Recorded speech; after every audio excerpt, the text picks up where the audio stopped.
অন্তর্বর্তী সরকারের ১৩৩ অধ্যাদেশে ৯১টি বিল আকারে পাস। জুলাই স্মৃতি জাদুঘর বিলে আলোচনার সুযোগ না দেওয়ায় বিরোধী দলের ওয়াকআউট।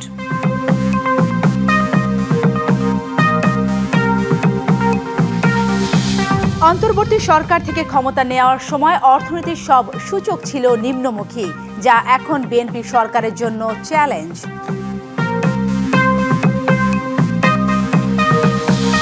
দলীয় সরকারের অধীনে সুষ্ঠু নির্বাচন সম্ভব নয়, উপনির্বাচনে তা প্রমাণ হয়েছে। বগুড়া ও শেরপুরে পুনরায় ভোটের দাবি জামায়াতের।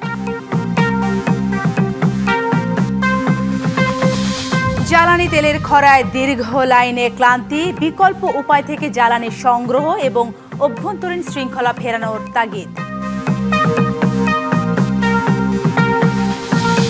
প্রকট হচ্ছে হামের প্রাদুর্ভাব, ২৪ ঘন্টায় উপসর্গ নিয়ে আরও ৪ জনের মৃত্যু। আক্রান্ত শিশুদের নিয়ে হাসপাতালে ঘুরছেন অভিভাবকেরা। এবং লেবাননে হামলা বন্ধ না হলে সংলাপে বসবে না ইরান। হরমুজ প্রণালীতে শিগগিরই তেল পরিবহনের হুঁশিয়ারি ট্রাম্পের। অন্তর্বর্তী সরকারের জারি করা ১৩৩ অধ্যাদেশের মধ্যে ৯১টি সংসদে বিল আকারে পাশ হয়েছে। শুক্রবার সন্ধ্যায় জুলাই জাদুঘর বিল পাশের সময় আলোচনার সুযোগ না দেওয়ার অভিযোগ তুলে বৈঠক থেকে ওয়াকআউট করে বিরোধী দল। তবে এসব বিল নিয়ে পরবর্তী অধিবেশনে আলোচনার সুযোগের কথা জানিয়েছে সরকারি দল। আপনাকে ধন্যবাদ। ত্রয়োদশ জাতীয় সংসদের প্রথম অধিবেশনের প্রথম দিনেই অন্তর্বর্তী সরকারের সময়ে জারি করা ১৩৩টি অধ্যাদেশ উত্থাপন করা হয়। এর মধ্যে বিশেষ কমিটির সিদ্ধান্তের আলোকে ৯১টি অধ্যাদেশ বিল আকারে পাশ হয়। ধন্যবাদ মাননীয় মন্ত্রী। শুক্রবার বিকেলের বৈঠকে জুলাই গণঅভ্যুত্থান স্মৃতি জাদুঘর বিল ২০২৬ সংসদে পাশের পর নির্ধারিত সময়ে বিলের কপি হাতে না পাওয়া ও আলোচনার সুযোগ না থাকার অভিযোগ তুলে ওয়াকআউটের ঘোষণা দেন বিরোধী দলীয় নেতা। সবই তো উলটপালট হয়ে যাচ্ছে একটা অংশ, তাইলে ট্রাস্টের জায়গাটা ওনারা তো রাখলেন না মাননীয় স্পিকার। আমি তো বললাম যে করার পরে আমরা কিন্তু সহযোগিতা করেই যাচ্ছিলাম, যে ঠিক আছে কনসেনসাস যা হয়েছে আমরা আর কথা বলবো না, আমরা হাতেই বুড় দিয়ে চলবো, আমরা চলেছি। কিন্তু এখন এসে দেখতে পাচ্ছি যে আমাদেরকে আসলে ব্ল্যাক আউট করে দেওয়া হচ্ছে। এ সময় স্বরাষ্ট্রমন্ত্রী সালাউদ্দিন আহমেদ ও আইনমন্ত্রী মোহাম্মদ আসাদুজ্জামান বিরোধী দলীয় নেতার অভিযোগের জবাব দেন। আলাপ আলোচনা করে নিয়ন্ত্রণকারী কর্তৃপক্ষ এবং ভবিষ্যতে এটা বিকাশের জন্য, উন্নয়নের জন্য আমরা কিভাবে কি করতে পারি আলাপ আলোচনা করে পুনরায় একটা বিল যদি প্রয়োজন হয় সবাই মিলে আনবো। সেখানে আমরা বিরোধী দলের যে সমস্ত প্রস্তাব দিয়েছে সেগুলো আমরা ধারণ করতে পারি। এই প্রস্তাবই তো দিয়েছে এই সংসদে। বিলটা পাশ হয়ে গেছে, আপনার যদি এটা নিয়ে আরো কথা থাকে নিশ্চয়ই কথা বলার পথ উন্মুক্ত থাকবে এবং এই বিলটা আবার সংশোধনী আকারে আমরা নেক্সট সেশনেও আনতে পারি, এই সেশনের মধ্যেও আনতে পারি। এইটা নিয়ে যদি ওনাদের কোনো আপত্তির জায়গা থাকে, দি floor is open, the discussion forum is open. এরপরও ওয়াকআউটের সিদ্ধান্তে অটল থাকে বিরোধী দল। কিন্তু এখানে বলা হয়েছে ১৬টা বিল এখন উত্থাপন করা হবে না, এটা তো বিশেষ বিলেরই তো সিদ্ধান্ত। ওই আস্থার জায়গা ওনারা নষ্ট করে ফেলেছেন। এ নিয়ে কথা বলেন স্পিকারও। মাননীয় বিরোধী দলের নেতা চিফ হুইপের অ্যাসুরেন্স যে প্রত্যেকটা বিল আগামী সেশনে আসবে। তবে আজকের মতো দুঃখ নিয়ে আমরা ওয়াকআউট করছি। আসসালামু আলাইকুম। বিরোধী দলের ওয়াকআউটের পর সংসদে স্বাস্থ্য ও পরিবার পরিকল্পনা মন্ত্রী সরদার মোহাম্মদ সাখাওয়াত হোসেনের প্রস্তাবনায় ধূমপান ও তামাকজাত দ্রব্য ব্যবহার নিয়ন্ত্রণ বিল ২০২৬ পাশ হয়। পরে ১৫ এপ্রিল সকাল ১১টা পর্যন্ত সংসদ অধিবেশন মুলতবি করেন speaker. Humaira Faruqui, DBC news, Dhaka. Awami League সরকারের সীমাহীন দুর্নীতি ও লাগামহীন লুটপাটের কারণে ধ্বংসের দ্বার প্রান্তে দেশের অর্থনীতি। অকার্যকর হয়ে পড়েছে সামাজিক ও প্রাতিষ্ঠানিক খাত। অন্তর্বর্তী সরকারের কাছ থেকে ক্ষমতা নেওয়ার সময় অর্থনীতির সব সূচক ছিল নিম্নমুখী, যা এখন বিএনপি সরকারের জন্য বড় চ্যালেঞ্জ। সংসদে এসব তথ্য জানিয়ে অর্থমন্ত্রী আমির খসরু মাহমুদ চৌধুরী বলেছেন, ২০৩৪ সালের মধ্যে অর্থনীতিকে $1 ট্রিলিয়ন উন্নীত করতে চায় সরকার। করতে পারেন। স্পিকার অবসরপ্রাপ্ত মেজর হাফিজ উদ্দিন আহমদ বীর বিক্রমের সভাপতিত্বে ৩০০ বিধিতে এক বিবৃতিতে দেশের বর্তমান অর্থনীতির একটি ভঙ্গুর চিত্র তুলে ধরেন অর্থমন্ত্রী আমির খসরু মাহমুদ চৌধুরী। অর্থনীতির সূচক, সামাজিক খাতের সূচক অবহিত করতে। অর্থমন্ত্রী বলেন, দেশের একটি অর্থনৈতিক ক্রান্তিকালে দায়িত্ব নিয়েছে বিএনপি সরকার। বিগত ১৫ বছরে ফ্যাসিস্ট সরকার প্রাতিষ্ঠানিক সব খাতকে অকার্যকর করেছিল। অন্তর্বর্তী সরকারের কাছ থেকে ক্ষমতা গ্রহণকালে অর্থনীতির সব সূচক ছিল নিম্নমুখী। আমরা যখন দায়িত্ব নিয়েছি ইন্টারিম গভর্নমেন্টের হাত থেকে, তখন সবগুলো অর্থনৈতিক সূচক নিম্নগামী। মাননীয় স্পিকার, নীতি সমন্বয়ের ঘাটতি, কাঠামোগত দুর্বলতার কারণে অর্থনীতি একটি ঝুঁকিপূর্ণ অবস্থায় উপনীত হয়েছিল, যা থেকে উত্তরণ আজকের সরকারের জন্য একটি বড় চ্যালেঞ্জ। অর্থমন্ত্রী বলেন, দুর্নীতি আর দুঃশাসনের ফলে সাধারণ মানুষের ক্রয় ক্ষমতা কমেছে এবং বেড়েছে ব্যয়। বাজার কারসাজির বিরুদ্ধে কঠোর ব্যবস্থা নেবে সরকার। অভিজ্ঞতার উত্তরাধিকার ধারণ করে আমরা আজ আবার বাংলাদেশের অর্থনীতিকে একটি প্রগ্রেসিভ অর্থনৈতিক অন্তর্ভুক্তিমূলক টেকসই পথে পরিচালিত করতে দৃঢ় প্রতিজ্ঞ। মাননীয় স্পিকার, আমরা এটাকে করতে চাই স্বচ্ছতা, সততা ও জবাবদিহিতার উপর নির্ভর করে। তিনি বলেন, বিএনপি সরকারের এখন প্রধান লক্ষ্য জনগণের আস্থার প্রতিফলন ঘটানো। ২০৩৪ সালের মধ্যে দেশের অর্থনীতিকে $1 ট্রিলিয়ন উন্নীত করার পরিকল্পনা নেওয়া হয়েছে বলেও সংসদে জানান অর্থমন্ত্রী। জনগণকে দেওয়া নির্বাচনী প্রতিশ্রুতির বাস্তবায়ন ২০৩৪ সালের মধ্যে $1 ট্রিলিয়ন অর্থনীতিতে পরিণত করা, যা অর্জনে অর্থনীতির কাঠামোগত দুর্বলতা নিরসন, সুশাসন নিশ্চিত করা, ব্যবসার পরিবেশ উন্নয়নের মাধ্যমে বিনিয়োগ, উৎপাদনশীল কর্মসংস্থান বৃদ্ধির লক্ষ্যে সুনির্দিষ্ট কর্ম পরিকল্পনা গ্রহণ করা হচ্ছে। মূল্য সংযোজন কর ও সম্পর্ক শুল্ক সংশোধন বিল ছাড়াও নারায়ণগঞ্জ, বরিশাল, ময়মনসিংহ, রংপুর উন্নয়ন কর্তৃপক্ষ বিল, বাংলাদেশ শিল্পকলা একাডেমি সংশোধন বিল এবং বাংলাদেশ বনশিল্প উন্নয়ন কর্পোরেশন বিল সংসদে পাশ হয়েছে। Bijan Kumar Das, DBC news, Dhaka. জুলাই গণ অভ্যুত্থান স্মৃতি জাদুঘর বিল ২০২৬ সর্বসম্মতিক্রমে সংসদে পাশ হয়েছে। তবে এই বিল নিয়ে মাদারীপুর ৩ আসনের সংসদ সদস্য আনিসুর রহমানের আনা ১ ও ৮ নম্বর সংশোধনীগুলোও সংসদে পাশ হয়। এছাড়া অর্থ আইন ২০২৫-২০২৬ অর্থবছর বিল ২০২৬, ঢাকা সেন্ট্রাল ইউনিভার্সিটি বিল ২০২৬, নারী ও শিশু নির্যাতন দমন সংশোধন আইন সহ আরও বেশ কয়েকটি বিল সর্বসম্মতিক্রমে জাতীয় সংসদে পাশ হয়েছে। সংসদ অধিবেশনের প্রথমার্ধে বিরতিতে সাংবাদিকদের সাথে কথা বলেন চিফ হুইপ নুরুল ইসলাম মনি। তিনি বলেন, দেশের ইতিহাসে এই প্রথম শুক্রবার সংসদ অধিবেশন চলছে। বর্তমান সরকার প্রতিহিংসা, ভয়ের রাজনীতি পরিহার করে মানুষের মধ্যে আশার সঞ্চার করার নীতিতে কাজ করছে বলেও জানান চিফ হুইপ। আমাদের এখন 15টা অধ্যাদেশ বাকি আছে, সেটা আমরা সেকেন্ড হাফে করতে পারবো। আর বাকি সকল অধ্যাদেশ মোটামুটি পাস হয়ে গেছে। আর 16টা অধ্যাদেশ আমরা পরবর্তী বিলের জন্য আনবো, সেটা তো আগেই সিদ্ধান্ত নেওয়া আছে। আর কিছু 4টা হবে ল্যাবস, সেটার মধ্যে ল্যাবস হবে যেগুলো কোনো প্রয়োজন নাই, অপ্রয়োজনীয় এখানে হাউজে আনা, 4টা ল্যাবস হবে। আর বাকিগুলো সবই হবে আজকে। মোট 133টার মধ্যে 117টা পাস হয়ে যাবে। দলীয় সরকারের অধীনে সুষ্ঠু নির্বাচন সম্ভব নয়। শেরপুর ও বগুড়ার উপনির্বাচন তারই প্রমাণ। এমন মন্তব্য করেছেন বাংলাদেশ জামায়াত ইসলামীর সেক্রেটারি জেনারেল মিয়া গোলাম পরোয়ার। এই 2 আসনে নির্বাচন বাতিল করে পুনর্নির্বাচন দেওয়ার দাবি জানান তিনি। শুক্রবার জুমার নামাজের পর তিনি এ দাবি জানান। নির্বাচনে ভোট কেন্দ্র দখল ও হামলার প্রতিবাদে বায়তুল মোকাররমের উত্তর গেটে আয়োজিত সমাবেশে তিনি আরও বলেন, বিএনপি ক্ষমতাকে কাজে লাগিয়ে জনগণের আকাঙ্ক্ষাকে বাতিল করতে চাইছে, যা কোনোভাবেই কাম্য নয়। এ সময় নির্বাচন নিরপেক্ষ হয়েছে। নির্বাচন কমিশনারের এমন মন্তব্যের তীব্র সমালোচনা করেন তিনি। তার অভিযোগ, ফ্যাসিস্ট আওয়ামী লীগ সরকার বিদায় নিলেও আগের নিয়মেই সব চলছে। জনগণ তা মেনে নেবে না বলেও হুঁশিয়ারি দেন জামায়াতের এই শীর্ষ নেতা। সমাবেশে গণভোটের রায় নিয়ে বিএনপির অবস্থানের তীব্র সমালোচনা করেন তিনি। হুঁশিয়ারি দেন দাবি আদায়ে রাজপথে আন্দোলনের।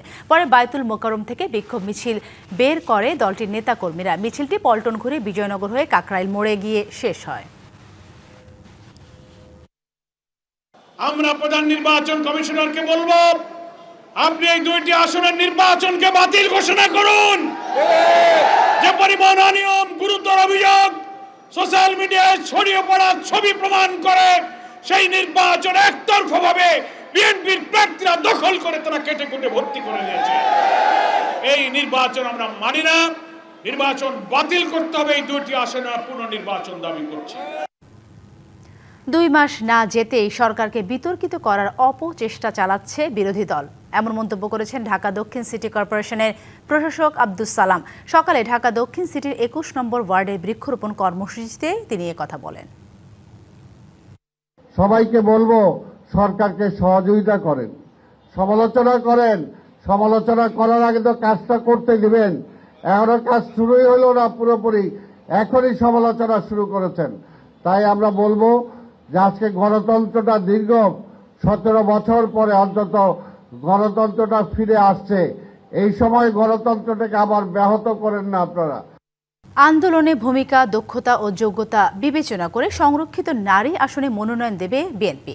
দলের এমন সিদ্ধান্তের কথা জানে বিএনপি সিনিয়র যুগ্ম মহাসচিব ও প্রধানমন্ত্রীর রাজনৈতিক উপদেষ্টা রুহুল কবির রিজভী বলেন, এর মধ্য দিয়ে গণতন্ত্র আরও সুসংহত হবে। আজ থেকে শুরু হয়ে আগামী 12 এপ্রিল পর্যন্ত চলবে ফর্ম বিতরণ।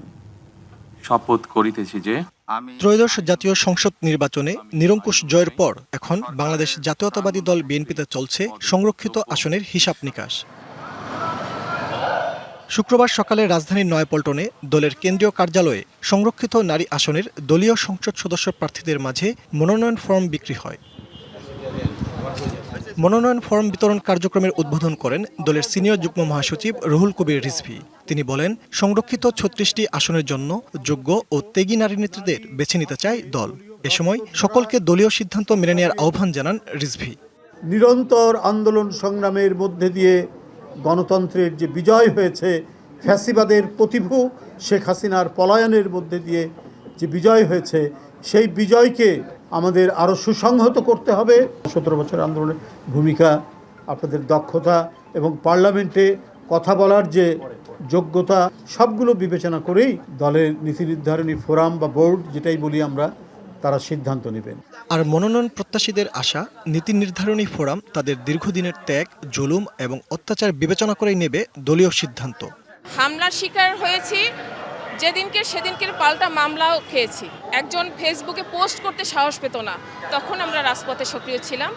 হাতে গোনা কয়েকজন মেয়ে ছিলাম আমরা। এই রাজনীতি করতে গিয়ে আমি জেলে গিয়েছি। আমি 8 দিন ডিবি কার্যালয়ে অমানবিক নির্যাতনের শিকার হয়েছি, রিমান্ডে গিয়ে। নতুনদের ভিড়ে যেন এই ত্যাগী নেত্রীরা যেন হারিয়ে না যায়, এটাই দলের প্রতি প্রত্যাশা। দল যদি মনে করেন আমাকে দিয়ে কাজ হবে বা আমি কাজ করতে পারবো, নিশ্চয়ই আমাকে দিবেন।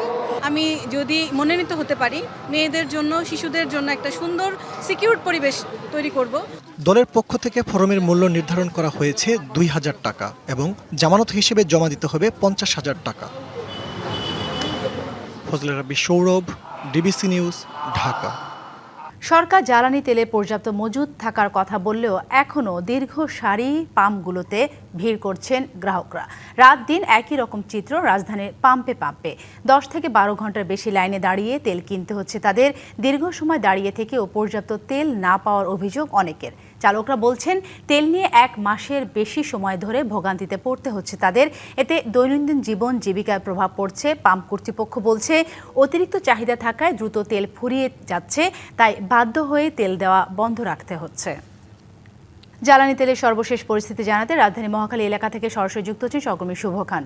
শুভ, আপনি নিশ্চয়ই আমাকে শুনতে পাচ্ছেন। শুভ, আপনার কাছে জানতে চাইবো, সেই জ্বালানি তেল নিয়ে একই চিত্র, তেল আছে, তেল নিয়ে সরকার পর্যাপ্ত মজুদের কথা বলছে এবং আমরা কিন্তু দেখছি যে জ্বালানি পণ্য নিয়ে কিন্তু কয়েকদিন পর বন্দরে জাহাজও ভিড় করছে। তারপরও সেই একই চিত্র কেন?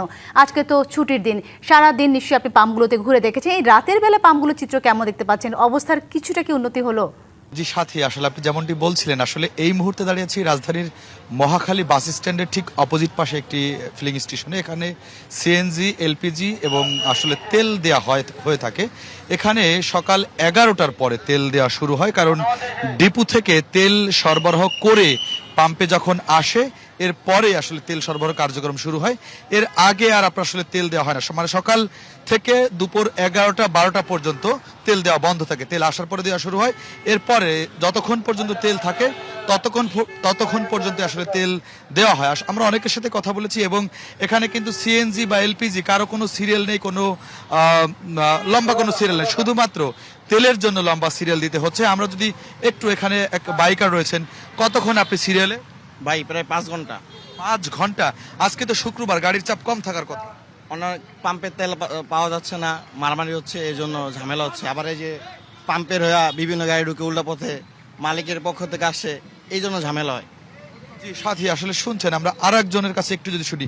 এই যে কতক্ষণ আসলে আপনি সিরিয়ালে রয়েছেন? আমি প্রায় 3-3.5 ঘন্টা হবে। 2-3টা পাম্প ঘুরে আসছি, ওদিকেও অনেক সিরিয়াল। তো তারপরে ওখানে শেষ হয়ে গেছে তেল, সিরিয়াল ধরতে ধরতে তেলও শেষ হয়ে গেছে, পরে আবার চলে আসছি এইখানে। এখন আশা করি এখান থেকে পাবো। আমি সেই 5টা থেকে ঘুরতেছি তেল নেওয়ার জন্য, আলটিমেটলি এখন মনে হচ্ছে পাবো। 3-4 ঘন্টা আমাদের এই একটা ভোগান্তি হচ্ছে আর কি। জি সাথী, আপনি শুনছিলেন যে আসলে তেলের যে ভোগান্তি, তেলের যে সরকার বলছেন যে আসলে তেল সংকট নেই, তারপরেও কিন্তু পাম্পগুলোতে আসলে আসলে আসলে বোঝা যায় যে পাম্পে কতটা সংকট। এই যে সিরিয়ালটি দেখছেন, এই সিরিয়ালটি একদম মহাখালী বাস স্ট্যান্ড পার হয়ে নাবিস্কো পার হয়ে যে 7 রাস্তার যে একটি ফখরুদ্দিন ব্রিজ যেটাকে বলা হয়, সেই ব্রিজ থেকে কিন্তু এই সিরিয়ালটার সারি। তবে আসলে যারা ক্রেতা রয়েছেন বা গ্রাহক রয়েছেন, আসলে তাদের পাম্পে তেল পেতেও সময় লাগছে এবং সেই তেলটি এনে তারপরে আসলে পাম্প থেকে তেল সরবরাহ কার্যক্রম শুরু হচ্ছে, এমনটি আসলে বলছেন। তবে আসলে যে রেশনিং পদ্ধতিতে তেল দেওয়া হচ্ছে, এই পদ্ধতি থেকে আসলে মুক্তি পেতে চায় গ্রাহকরা। একই সাথে আপনার যে তেল দেওয়ার যে বিভিন্ন পাম্পে কিন্তু আসলে বেশ কয়েকজন বাইক চালক কিন্তু বললেন যে কয়েকটি পাম্পে ঘুরেছে, আসলে অনেক পাম্পে সময় মতো তেল দিচ্ছে না, অনেক পাম্প বন্ধ থাকছেন, বেশ কিছু পাম্প বন্ধ থাকে এবং বেশ কিছু পাম্প তেল সরবরাহ করে থাকেন, যার ফলে আসলে চাপটা একটু বেশি পড়ে যায় এবং আসলে রাজধানীর পাশ ঘেঁষা যে সকল এরিয়া রয়েছে সেখানের তেলের পাম্পগুলো বন্ধ থাকার কারণে সেখান থেকেও গ্রাহকরা আসেন আসলে রাজধানীতে তেল নিতে। আসলে সাথী, রাজধানীর তেলের পাম্প থেকে আজকে বন্ধের দিনে এই ছিল সর্বশেষ। জি, অসংখ্য ধন্যবাদ শুভ আপনাকে। সৌদি আরবের রাস আল খায়ের বন্দরে 40 দিন ধরে আটকে থাকা বাংলাদেশ শিপিং কর্পোরেশনের জাহাজ বাংলার জয় যাত্রাকে হরমুজ প্রণালী পার হওয়ার অনুমতি দেয়নি ইরান। যুদ্ধবিরতি কার্যকর হওয়ার পর রাস আল খায়ের বন্দর থেকে শুক্রবার সকালে হরমুজ প্রণালীর কাছাকাছি এসে পৌঁছে ইরান সরকারের কাছে প্রণালী পার হওয়ার অনুমতি চাইলে তেহরান তা প্রত্যাখ্যান করে। পরে অনুমতি না পেয়ে জাহাজটি ঘুরিয়ে আবারও নিরাপদে আরব আমিরাতের শারজাহ বিমানবন্দরে চলে যায়। বাংলাদেশ শিপিং কর্পোরেশনের ব্যবস্থাপনা পরিচালক কমোডর মাহমুদুল মালেক জানান, ইরান সরকারের দেওয়া নির্দেশনা মেনে হরমুজ প্রণালী পার হওয়ার অনুমতি চাওয়া হয়েছিল। তারা প্রত্যাখ্যান করায় কূটনৈতিক চ্যানেলে অনুমতি আদায়ের প্রচেষ্টা চলছে বলেও জানান তিনি। নতুন করে ইরান যুদ্ধ শুরু হবার আশঙ্কা না থাকলেও বাংলাদেশের উচিত এখনই নিজেদের ঘর গোছানো। এছাড়া বিকল্প উপায় থেকে জ্বালানি সংগ্রহ এবং অভ্যন্তরীণ শৃঙ্খলা ফেরানোর অগ্রাধিকার হওয়া উচিত বলে মনে করেন আন্তর্জাতিক সম্পর্ক বিশ্লেষকরা। অনেক আশঙ্কার পর অবশেষে বুধবার আসে স্বস্তির খবর। 2 সপ্তাহের যুদ্ধবিরতিতে সম্মত হয় যুক্তরাষ্ট্র, ইরান। এরপর হরমুজ প্রণালী খোলার খবর এলেও আবার বন্ধ হয় বৃহস্পতিবারই। আর এই পরিস্থিতিতে কমছে না বাংলাদেশের জ্বালানির প্যানিক বাইং। আন্তর্জাতিক সম্পর্ক বিশ্লেষকরা বলছেন, নিজেদের সম্পদ যা আছে তা শৃঙ্খলার সাথে বন্টন হচ্ছে না। এজন্য জরুরি অভ্যন্তরীণ মনিটরিং। 2টা জায়গা আমার দরকার। একটা হচ্ছে ম্যানেজমেন্টটাকে আরেকটু এফিশিয়েন্ট করতে হবে, এটা আমার ধারণা। আর 2 হচ্ছে এটা একটা সংকটের মধ্যে আমরা আছি। সংকটকালীন সময়ে কিন্তু সরকার এবং জনগণকে একসাথে মিলে কাজ করতে হবে। এই জায়গাটাতে আমার মনে হয় মেসেজিং এবং জনগণকে কাছে আনবার জন্য যে উদ্যোগটা দরকার, সেই উদ্যোগের কথা একটু ঘাটতি আছে। এটা পুনর্মূল্যায়ন বা চিন্তা করবার সুযোগ আছে বলে আমি। এখনই গুরুত্বের সাথে জ্বালানি সংগ্রহের বিকল্প উপায় না খুঁজলে ভবিষ্যতে পড়তে হবে সংকটে, মনে করেন অধ্যাপক ইমতিয়াজ আহমেদ। আমাদের বড় আকারে অল্টারনেটিভ এনার্জির দিকে একেবারে রীতিমতো তড়িঘড়ি করে কাজ নামা উচিত। বড় আকারেই মনে রাখতে হবে আমাদের যেই ডিপেন্ডেন্সিটা যেখানে আছে সেটা হলো ডিজেলের উপরে বা অন্যভাবে ট্রান্সপোর্ট সেক্টরে। সেখানে কিভাবে অল্টারনেটিভ এনার্জি হতে পারে। আমি যদি বসেই থাকি যে না আমার আজীবন আমি ওই মিডল ইস্টের উপরেই আমি নির্ভর থাকবো, তাহলে কিন্তু হবে না। তো একটা সুযোগ তৈরি হয়েছে বাংলাদেশের যারা আছেন পলিসি মেকার্স, তাদের নতুনভাবে চিন্তা করার। তবে এই যুদ্ধ আর শুরু না হওয়ার সম্ভাবনাই বেশি বলেও মনে করেন আন্তর্জাতিক বিশ্লেষকরা। ইরানের জনগণ যদি ঐক্য থাকে তাহলে এই যুদ্ধটা কম হবে। ইশরাত জাহান উর্মি, ডিবিসি নিউজ, ঢাকা।